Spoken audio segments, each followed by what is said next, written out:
ये निष्ठा की बात है, ये पवित्रता की बात है, ये सरेंडर की बात है, ये समर्पण की बात है, ये प्रपत्ति की बात है, ये प्रणति की बात है। शरणागति से भी ऊपर प्रपत्ति है, प्रपन्न। शरणागत उसको कहते हैं जीवन में कुछ जरूरत है और किसी के पास चले गए, भाई साहब 50,000 की बड़ी जरूरत थी, आप मदद नहीं करेंगे तो कौन करेगा। शरणागत हो गए, मांगने आए हो।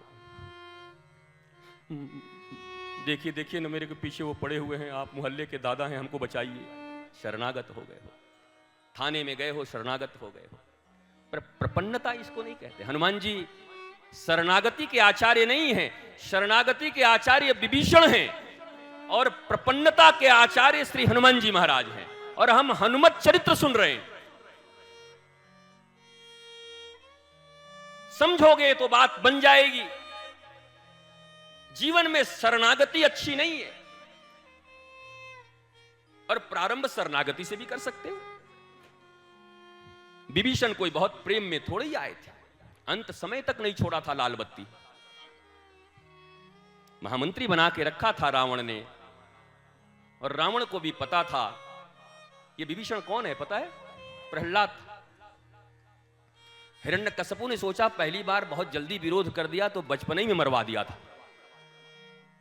5 साल का था, मेरा मामला खत्म करवा दिया।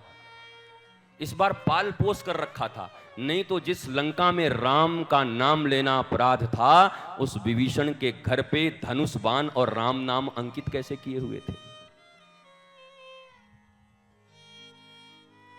राम का नाम लेते ही सूट, और उनके घर में तुलसी का बिरवा लगा है।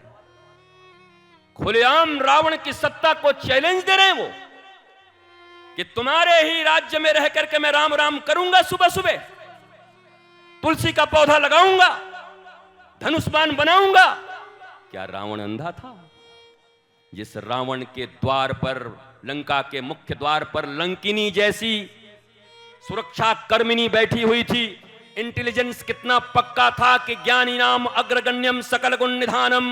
हनुमान जी जैसा महाविद्वान ज्ञानी और अष्ट सिद्धि 9 निधि से संपन्न छोटे बन के भी जा रहे हैं तो लंकिनी ने पकड़ लिया। कहां जा रहा है? चोर, ये लंका है, भारत नहीं है।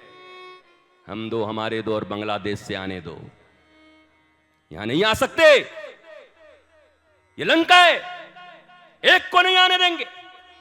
हनुमान जी जैसा अष्ट सिद्धि और 9 निधियों से संपन्न व्यक्तित्व, अणिमा गरिमा परिमा लघिमा, जो इतने छोटे भी बन सकते हैं, कनक भूधराकार शरीरा भी बन सकते हैं, और वो मशक समान कपि रूप धरी मच्छर के जैसे बन के जा रहे हैं। पर वारे लंका का और रावण का इंटेलिजेंस, और वारे उनका गृह मंत्रालय, और वारे उनकी सुरक्षा, कि हनुमान जैसा रामदूत भी प्रवेश नहीं कर पा रहा है।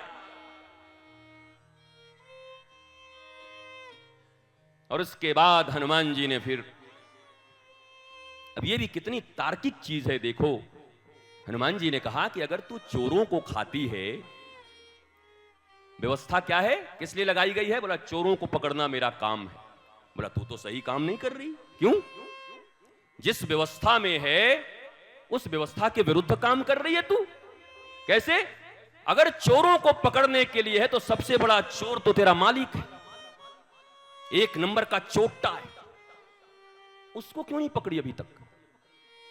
दूसरों की पत्नी उठा के ले आता है, दूसरों के सोने की लंका, कुबेर की लंका थी, उसको हथिया लेता है, देवी देवताओं को बुला कर रखा है, काल को अपनी पार्टी से बांध के रखा है, ग्रह नक्षत्र उसके राज्य में घूमते चलते हैं चुपचाप ऐसे दबे दबे। उसे क्यों नहीं मारती? उसे क्यों नहीं खाती? अगर तेरा काम है कि मैं चोरों को खाती हूं तो चोर तो तेरा मालिक है। रक्षा की व्यवस्था में लगे लोग ही, इसी को कहते हैं जब रक्षक ही भक्षक बन जाएं। उस समय में हनुमान जी ने गदा रहते हुए मुष्टिका बनाई है। मुष्टिका एक महाकपिहनि। गोस्वामी तुलसीदास कोई भी चीज ऐसे नहीं लिख रहे, कोई भी घटना ऐसे नहीं घट रही है।